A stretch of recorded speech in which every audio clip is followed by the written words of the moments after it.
We are live on Instagram, Facebook, and all the crazy social platforms, social media platforms. I'm excited for this episode. We are on a five-part series, how to conquer this 5 most common elements and obstacles in life so that you can live the best, most fulfilling, and happiest life possible. I know I say that a lot.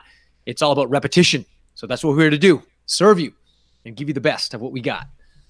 Alrighty, so here we are, 2 o'clock every day, Monday through Friday, live on YouTube, live on Facebook, and live on Instagram. So for those of you tuning in, we hope you really enjoy the show, and give us some comments. Let us know what we can do better and what you enjoy. So I'm going to press record in 3, 2, 1. Leaders and healers, ladies and gentlemen, gamers and claimers from around the universe. I'm your host, Anthony Cheam, on the Power, Purpose, and Passion podcast. This is a podcast where we help you claim your power, clarify your purpose, and cultivate your deepest, widest, and highest desires and passions. So ultimately, you can show up as the best version of yourself, or at least a better version of yourself, so you can inspire others to be a better and better, best version of themselves. That's how we live the ultimate life. That's how we continue to live a happy life, a fulfilling life, where we are both conquering our fears, conquering our challenges, stepping into what we're most afraid of, and stepping into what we call life. And because life is not easy, and we're here to help you make it easier by being a little bit harder on yourself, so life can get a whole lot easier on you. So thank you again. I'm your host, Anthony Cheam, life coach, speaker, author, trainer, love bug to the world, just wanting to serve you, and podcast host and musician as well. I just want to learn as much as I can, earn as much as I can, and return as much as I can, which is why we're on this podcast. So thank you for joining us. We are in the midst of a 5-part series, the 5 obstacles to conquer, the 5 obstacles that every human being goes through that keeps them and prevents them from living the best life that they possibly can live, that's available to them. So we're here on part 3 of the 5-part series. The first part was fear. If you haven't listened to that podcast, go back to listen to it, How to Conquer Fear. And the second part was yesterday at, I think it was 2 p.m. we filmed it at, and it was all about procrastination. So fear and procrastination are 2 of the biggest. The reason why we started with fear and procrastination, because they are huge in preventing people from moving forward towards their dreams and desires in life. So in today's episode, it's all about how to conquer distractions. How have you ever been distracted on your pathway to personal power and personal fulfillment? Have you ever felt like you were on a journey and all of a sudden life hits you with some distraction, or you basically sabotage yourself? We're here to teach you, strategize with you, and give you insights on how to nip these in the bud. And it really starts off with something called focus and knowing what you want. And this is a common theme with all the other 5 elements. So thank you. Cam, what's going on? How you doing, man? Doing really good. I am Awesome. pumped to hear about distractions because I can relate. It happens a lot, man. Because I feel as though when somebody starts a journey, they get to a point where they forget why they started. And it's not even intellectually. Like intellectually, they know why they started, but they forget what it felt like to start. What the feeling was in their body. They forget that drive. Yes, you got it. And it's like, once you remind yourself, I'd say that's probably, for me anyways, the only way I'd get rid of distractions. But even then, you got it. Even then, it doesn't work all the way. So I'm excited to hear what you have to say about this. Well, Cam, when it comes to starting any journey, let's face it. If you look at movies, if you watch any movie, action film, you establish the hero, you establish the protagonist, the antagonist, and what essentially happens, you have 3 acts in a movie, right? Act 1 always usually for the most part, starts off with developing the character development, right? Understanding the hero, understanding, this hero's got a story. This hero has a personality. This hero has a certain identity. This hero has a family, relationships, work, whatever it is. And then act 2, the protagonist meets the antagonist, and the antagonist has a major fall. Once the hero is established, the hero goes through a fall, right? The fall happens, darkness descends upon the hero, and it seems that the protagonist, or the antagonist, is conquering the world. Evil erupts, and everyone starts to live in fear. And then Act 3 happens, which is the development of the rising of the hero out of the ashes, like the phoenix rises out of their ashes and conquers seemingly powerful odds, powerful evil, insurmountable, impossible odds, and destroys and conquers the evil, and the world is saved, the universe is saved. That is not just prevalent in movies. Let's face it, that's prevalent in our personal lives. We are our own hero in our personal story. We are the author of our own book. We are the producer, the director, the computer engineer. We are the CEO and chairman of our life. And what keeps people from living the life they desire is, again, first episode, fear. Second episode, procrastination. Third episode, which is today, distractions. The fourth episode is overwhelm. And the fifth episode is indulging in disempowering states. And we will get to that tomorrow for Thursday and Friday at 2 p.m. Eastern Standard Time. And again, if you like these episodes, subscribe, like, comment, share it with people that you know that would get some sort of value and benefit from these episodes. So I thank you for joining us. Thank you for subscribing, and thank you for joining in. And guess what? When it comes to your personal life, when you want to go on a journey and you have this epic goal that you want to achieve, what's the first thing that happens? Opponents show up. Right? The opponents, there is external opponents like workers, associates, people on Facebook and social media. You have millions of people trying to distract you and trying to and you know, and the marketing agencies from around the world are trying to pull from you your attention, trying to take over your mind so you can pay attention to their product or service, and trying to steer you away from what's important to you.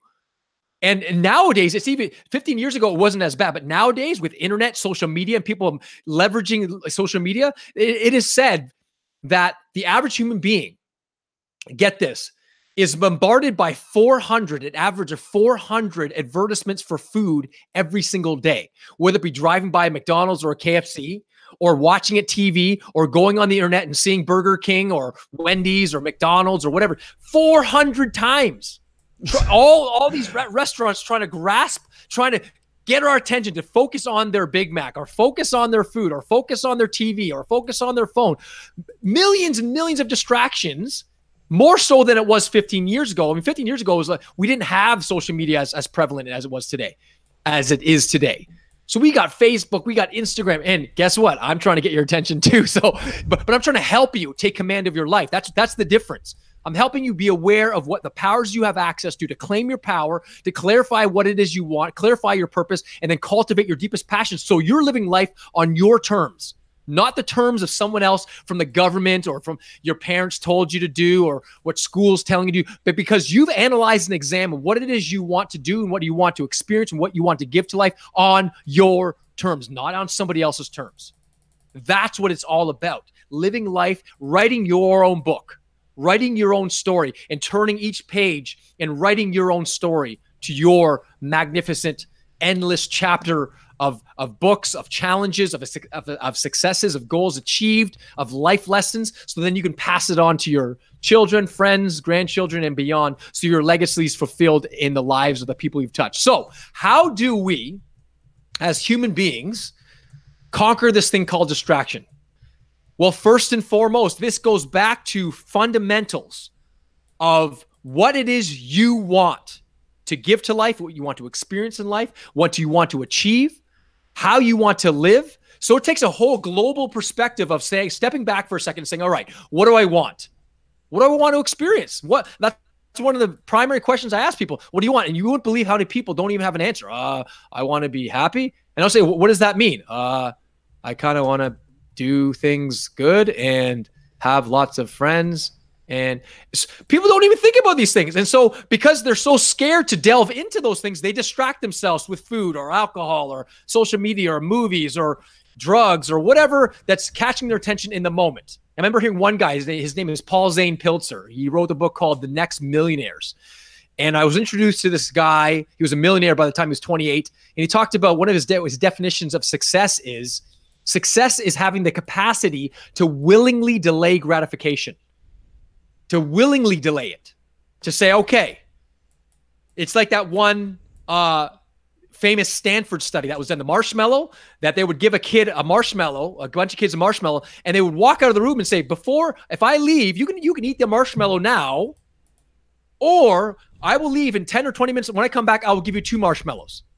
And they wanted to see which of the kids would actually eat the marshmallows now and not delay gratification. They want instant gratification now, or the kids that would wait and say, hey, if I wait, I get double the reward.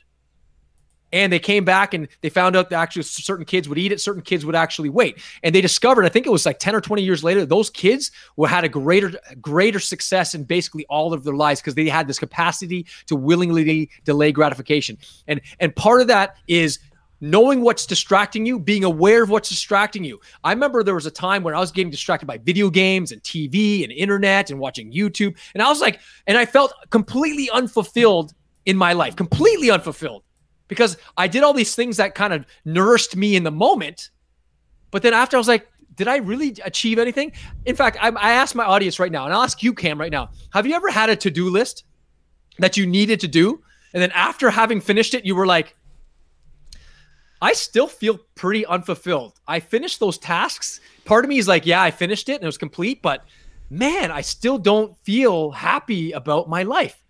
But hasn't there also been days where you threw away your to-do list and you just went, I'm going to do something that's loving for me and loving for the people around me. I'm going to go learn a new language. There's no plan. There's no agenda. I'm going to go learn something new. In fact, one of my friends, his name is Steven, and if he's not on this, I don't think he's on this podcast. He usually watches it and listens to it either actively or passively. And he says this, every year, I learned this about him, every year on January 1st, he has a thing that he does where he starts something new every year. And this year, I believe, and correct me if I'm wrong, Steve, you can message me, but he said this year was painting miniature caricatures, like through a magnifying glass. And I think he ended up getting 52 miniatures, and he would paint one a week for 52 weeks. And then come January 2019, he has something new to do. He's always challenging himself, always learning something new. So how do we conquer distractions? 3 ways to do it. Number 1, this goes back to the last 2 episodes. You've got to know what it is you want. Pick something specific you want. Lose 70 pounds. Double your income. Develop a great relationship. Find a girlfriend or boyfriend where you can passionately connect with somebody, or give 10% of your income away, or I don't know. It could be any goal that you are. Climb Mount Everest or something like that. Know what it is you want. And again, clarify your purpose. Again, this whole show is about claiming your power, clarifying your purpose, and cultivating your passions. So know what it is you want, write it down. And like literally this is one of the very first things that one of my mentors used to say, write down your goal and read it 3 times a day. So your mind is focused on what you want and not what you're distracted. And I used to put these little notes on my bathroom mirror. I used to put these little sticky notes on my rear view mirror in my car. So when I went in my car, I saw the note and I'd read it, and I was focused on what did I want. Because when your brain is where focus goes, energy flows, Tony Robbins says. So wherever your focus goes, you're going to go that way. The truth is, right? So if you're focused on what you want, you'll lessen your distractions, because you're going to consciously choose to focus on what it is you want by reading and rereading your goals, objectives, your specific goals, what it is you want. And so that's number 1. Number 2, clarify what it is, why you want it. Design a purpose about why it is you want. Get emotionally charged by it. Emotionalize the experience as if it's an already present moment reality, as if you're already achieving this. And that will emotionally excite you, physically, mentally, emotionally. It will align every aspect of every fiber of your being. Every cell is going to be aligned, knowing what you want, why you want it. And number 3, develop an action plan and say, all right, since I know what I want, I know why I want it. Number 3, develop 5 action steps that you can do on a daily basis to help you move forward in that direction, whether it be that whatever goal it is you want, why you want it. Develop a 5-step action plan. Say, these are 5 steps. So if it's like working out, I'm going to lose 50 pounds. I'm going to walk 20 minutes a day. Commit to that first thing in the morning. I'm going to do weight training 3 times a week on Monday, Wednesday, Friday from 5:30 p.m. And get specific, get raw and specific, and put it in your calendar, your phone, or whatever you use now. Step number 3, I'm going to meditate 10 minutes a day using some of the audios. I'm going to do some power breathing at nighttime. I'm going to spend quality time with my kids and go do exercise with them 3 times a week, whatever it might be. And then chart it out and then schedule it. Because the more you schedule it, it's like a dental appointment. It's like a doctor's appointment. It's not an appointment with a doctor or a dentist. It's an appointment with your destiny. It's an appointment with you. It's an appointment with the next version of yourself that is awaiting your commands. Your upgrade and update is awaiting your commands. So install it, instill it, insert it, and let's channel all the powers that you have access to. Know what you want, why you want it, a 5-step action plan. That alone will lessen the distractions because you will know what you want. You will read it what you want. You'll know why you want it. You get emotionally charged about it. And you'll have a 5-step action plan that you will follow and schedule in your calendar each and every single day. That alone will enhance your attention and focus abilities by like 50, 60%. I don't know the exact numbers, but by knowing what you want, by taking conscious command about focusing on what you want, that alone is going to charge your mentality. It can get you excited. And you know what? Let me tell you something, guys. There are 10 million distractions. I have 10 million distractions just like everybody else. I could easily come home and watch TV on Netflix. I mean, how many hours of Netflix can you watch, really, if you wanted to? I think the average North American watches anywhere from 4 to 6.5 hours of TV every day. If you took half of that and started reading a book for half an hour of some book that's going to empower you for half an hour every day, an hour every day, that's 7 hours a week. That's 365 hours a year, depending on how fast you read books. That could be 15 to 25 books that have empowered you, that have enriched your life, that have expanded your mind and vocabulary. Or spend half an hour practicing guitar or piano or working out or quality time with the ones you love, or in deep spiritual prayer or meditation or whatever it is you want to do, or half an hour of just sitting and just appreciating your life. Those things can really enhance the depth through which you experience life. And that's what it's all about, enhancing and expanding who you are. You can experience love at greater depths and then share that with other people. But let me tell you something. Those distractions are in my life too. But here's what I have: the awareness to go, wait a second. Is this, by doing this activity, is this going to move me closer to my dreams, my desires, and experiencing life that I want? Or is this going to move me further away? Is hanging out with these types of people going to enhance my life? Or is it going to bring my life down? Is by indulging in eating these foods, is this congruent with my health plan? And as you begin to do these and ask yourself these questions, let me tell you something. You'll start to realize your awareness will expand. And you'll go, wow, this isn't congruent with what I want. I'm going to choose something differently. And I also found myself, as another tip, and I'll end here, guys. I found myself one time sitting down, watching TV and about to turn on a TV show. And how many times have you been out there where you've had this intention of just watching one episode, you end up watching like 10, right? And you go, why did I do that? Because the momentum swings the other way, right? So if you start taking actions towards your dreams and desires, momentum will swing in that direction. But if you stop taking action, momentum will start to swing in non-action. Objects that are at rest tend to stay at rest. Objects that tend to stay in motion will stay in motion. Objects that are in motion tend to stay in motion. So that's what we want to do. We want to become aware. We got to know about what we want, why we want. 5-step action step plan. I know I'm repeating myself here, but there's going to come a point where you're going to sit down and watch some TV, and your brain's going to have this like sort of fight, and you're going to go, oh my gosh, I know I should be doing this. I know it. And the devil is going to be going, no, go watch TV. And there's going to be this big fight and this conflict, and you're going to have to make a choice. I remember one of the greatest kind of prolific breakthroughs I had was when this angel and devil were having this conversation with each other. I'm sitting there going, oh, I'm sick and tired of this. And I remember standing up and I remember just saying, shut up. I'm the designer of my life. I'm choosing now. And I stood up and I said, I'm going to go and write my book. That's enough. And I sat down and I got so focused. I started writing. I had this intention of only running for 10 minutes. I wrote for 3 hours with all from being aware that I know this is not going to empower me, or this is not congruent with my desires, watching TV. And I just stood up and said, I'm sick of this. I'm going to go write my book, or I'm going to go work out. I'm going to go do what I'm supposed to, make the phone calls or whatever it might be. So ladies and gentlemen, leaders and healers, gamers and claimers of the world, I really hope you enjoyed this session. Cam, do you have any insights to add to that? No, that's okay. It was a good show. Okay. Well, listen, subscribe, share, comment, like. Please do this if you really want to help yourself. And the fact that you're on this show or you're watching this show passively or actively shows me you want to be better. Shows me and tells me and exhibits to me that you're the type of person that says, I'm sick and tired of playing small. It's time to raise my standards, time to play big. It's time to live the life I want that's available to me. And I will end with this quote. Richard Bach says, you are never given a wish without given the same powers to make that wish come true. So to your continued upgrade and evolution, Lessen your distractions by knowing what you want. Live it up with power, purpose, and passion. I love you guys. God bless. And may the universe bless every endeavor and every step in your life. Thank you.